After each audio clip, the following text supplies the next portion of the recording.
Hello everyone. तो आज से हम हमारी इंडियन इकोनॉमी भी स्टार्ट कर रहे हैं।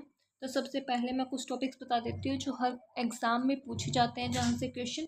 तो फर्स्ट हम इसका इंट्रोडक्शन पढ़ेंगे, फिर हम पढ़ेंगे types of economy, national income, bank, money, मुद्रास्फीति, अपस्फीति, मुद्रीकरण, बजट, योजना, वित्त आयोग, पंचवर्षीय योजना, GST and poverty and employment.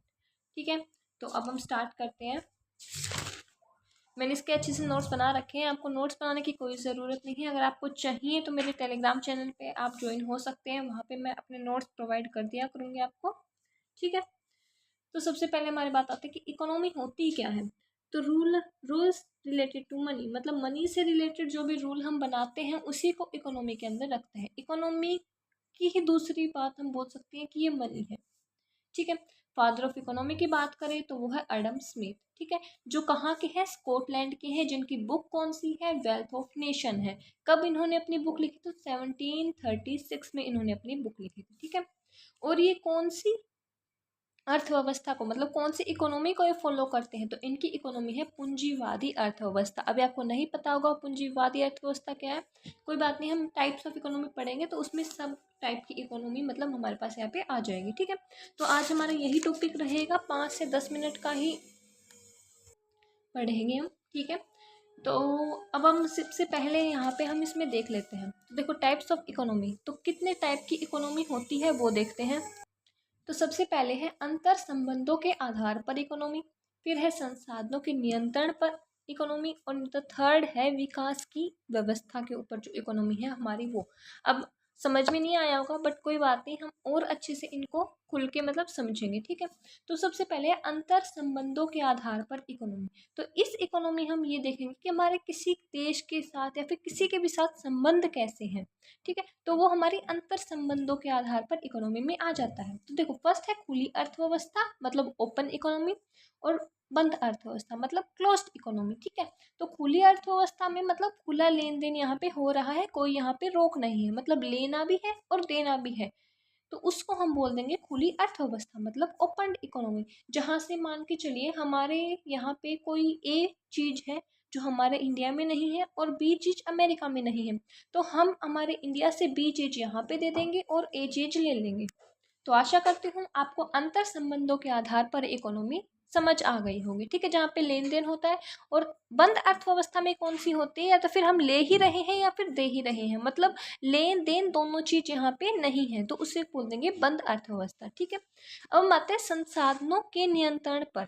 मतलब अब इसमें हम क्या पढ़ेंगे भाई, संसाधनों का नियंत्रण किसके पास, दो तीनों के पास ही हो सकता है, या तो फिर सरकार के पास है या फिर किसके पास है, जनता के पास है। तो वही हम पढ़ेंगे कि संसाधनों पर नियंत्रण के आधार पर अर्थव्यवस्था कितने टाइप की होती है। तो वो है 3 टाइप की। समाजवादी अलग से ही पता चल रहा है भाई, समाज क्या होती है, हमारी सरकार। तो समाजवादी में क्या होता है, सरकार का नियंत्रण होता है। पूंजीवादी में क्या होता है भाई, जनता का नियंत्रण होता है। ठीक है, और मिश्रित में क्या होता है, जनता प्लस में समाज, तो सॉरी समाज प्लस में मतलब पूंजी, सामाजिक प्लस में पूंजीवाद, दोनों की दोनों यहाँ पे मिश्रित अर्थव्यवस्था में होती है, मतलब सरकार भी नियंत्रण करती है और जनता भी नियंत्रण करती है, उसी को हम मिश्रित अर्थव्यवस्था कहते हैं। ठीक है, फिर हम आते हैं हमारी थर्ड टाइप की इकोनॉमी के ऊपर जो कि है विकास की व्यवस्था। भाई हमारे विकास कैसा चल रहा है, अल्प विकसित है, विकसित है या विकासशील है। अल्प विकसित में क्या होता है भाई, बिल्कुल ही विकास नहीं हुआ है, बहुत कम ही रेयर चांसेस हैं विकास के, रेयर ही विकास हमारा हुआ है, तो उसे हम बोल देंगे अल्प विकसित। विकास, विकसित और विकासशील, सॉरी ये थोड़ा सा अलग लिखा हुआ है यहाँ पे। तो विकसित हो गया और नेक्स्ट है विकासशील। ठीक है, तो विकसित में क्या होता है भाई, पूरी तरह से विकास हो चुका है। ठीक है, और विकासशील में क्या होता है, इंडिया जो है हमारा वो एक विकासशील देश है जहाँ पे अभी भी जो विकास चल रहा है। ठीक है, तो ये हो गए हमारे टाइप्स ऑफ इकोनॉमी। ठीक है, अब इस इन्हीं के टाइप्स को हम थोड़ा सा और अच्छे से पढ़ेंगे। जैसे समाजवादी की अगर हम बात करें, देखो ये वाले इतना ही आता है, इससे बाहर क्वेश्चन नहीं आएगा। अगर हम बात करते हैं इनके आधार पर, समाजवादी, पूंजीवादी, मिश्रित, इनके ऊपर क्वेश्चन पुट हो सकते हैं, और कुछ क्वेश्चन पुट हो सकते हैं हमारे इनके ऊपर। तो इन दोनों को हम अब डिटेल में पढ़ लेते हैं। ठीक है, समाजवादी की बात करें तो समाजवादी जो है वो कार्ल मार्क्स के द्वारा हमें दी गई थी। इनकी बुक है दास कैपिटल। इनकी जो बुक है दास कैपिटल, इसको समाजवादी बाइबल भी कहा जाता है। ठीक है, प्रेरणा कहाँ से मिली है कि भाई हमें समाजवादी अर्थव्यवस्था को अपनाना चाहिए, ये प्रेरणा हमें मिली है रूस से। ठीक है, सभी चीज़ों पर सरकार का नियंत्रण होता है, ये हमने पढ़ लिया। और इसका मोटो क्या है, मतलब जनता का ये कल्याण करना चाहती है, आय व संपत्ति की समानता को कम करना चाहती है, बाजार प्रतिस्पर्धा का अभाव ये हमें दिखाती है। ठीक है, ये मोटो भी इतना ज़्यादा हमसे कोई नहीं पूछेगा, सिर्फ ये होता है हमारे कि समाजवादी अर्थव्यवस्था किसे कहते हैं। ठीक है, इससे रिलेटेड में ही हमारे क्वेश्चंस बन जाते हैं। ओके, अब आते हैं हमारी नेक्स्ट जो कि है पूंजीवादी अर्थव्यवस्था। पूंजीवादी अर्थव्यवस्था एडम स्मिथ के द्वारा ही दी गई थी। देखो हमने यहाँ पे हम पढ़ चुके हैं कि पूंजीवादी जो अर्थव्यवस्था है, एडम स्मिथ पूंजीवादी अर्थव्यवस्था को फॉलो करते थे। तो ऑब्वियसली यहाँ पे हमें पता चल गया कि पूंजीवादी जो अर्थव्यवस्था है वो एडम स्मिथ के द्वारा दी गई थी। इसका मोटो क्या है, अधिकतम लाभ कमाना। तो ऑब्वियसली ये लोगों की अर्थव्यवस्था है, तो लोगों की अर्थव्यवस्था में लोग क्या सोचेंगे कि भाई ज़्यादा से ज़्यादा हमें लाभ मिले। ठीक है, तो अधिकतम लाभ कमाना इसका मोटो है। इसमें कीमत का निर्धारण बाजार शक्तियों द्वारा किया जाता है, तो बाजार के द्वारा किया जाता है, इस कारण इसे बाजार आधारित अर्थव्यवस्था भी कहा जाता है। अब ये बाजार के द्वारा कैसे किया जाता है, मान के चलो यहाँ पे कुछ फ्रूट्स की जो होती है टोल वगैरह वो लगी हुई है, टोली वगैरह लगी हुई है। ठीक है, अब इसकी मर्जी है ये अपने को कितने में बेची, मान लीजिए 100 के केजी बेच रहा है कोई फ्रूट है, ये 80 का बेच रहा है, ये 70 का बेच रहा है, तो इनकी मर्जी हो गई ना। तो बाजार आधारित अर्थव्यवस्था हम इसलिए कहते हैं इन्हें। ठीक है,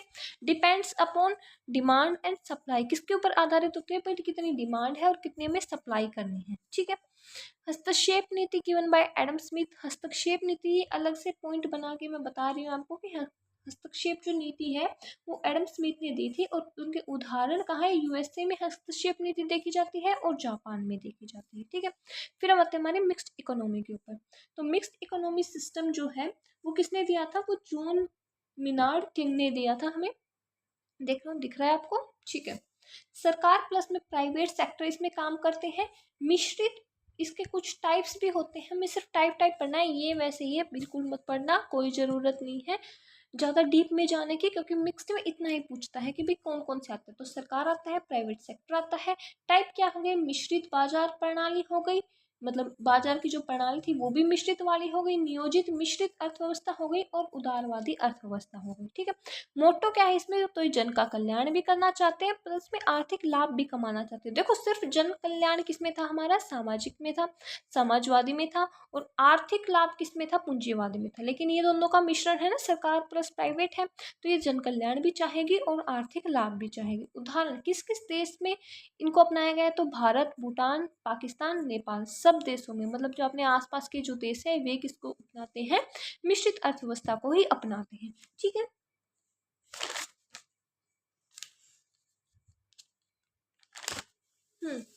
तो अब हम आते हैं हमारे थोड़े सा वो और रह गया था जो कि अविकसित, विकसित और विकासशील वाला था। ठीक है, अब इनको और पढ़ लेते हैं। तो अविकसित अर्थव्यवस्था क्या होती है भाई, जिसमें गरीबी, बेरोजगारी हो, प्रति व्यक्ति आय बहुत कम हो, संसाधन की भी कमी हो, टेक्नोलॉजी भी कमी हो और भुखमरी ज़्यादा हो, तो उसी को तो हम अविकसित बोलेंगे। अविकसित बोल सकते हैं या फिर अल्प विकसित भी बोल सकते हैं। ठीक है, एग्जाम्पल है जैसे अफ्रीका है। ठीक है, वहाँ पे प्राइमरी क्षेत्र ज़्यादा होता है। प्राइमरी क्षेत्र में क्या होती है, कृषि होती है।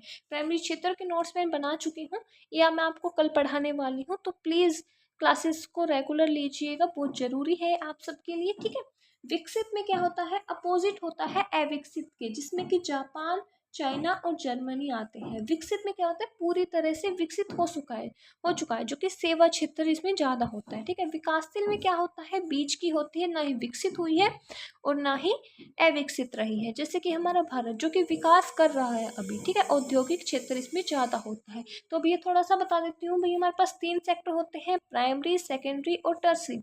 जो जहाँ पे प्राइमरी सेक्टर ज़्यादा होता है वो क्या होता है, अविकसित होता है। जहाँ पे सेकेंडरी सेक्टर की ज़्यादा प्रधानता होती है वो क्या होता है, विकासशील होता है।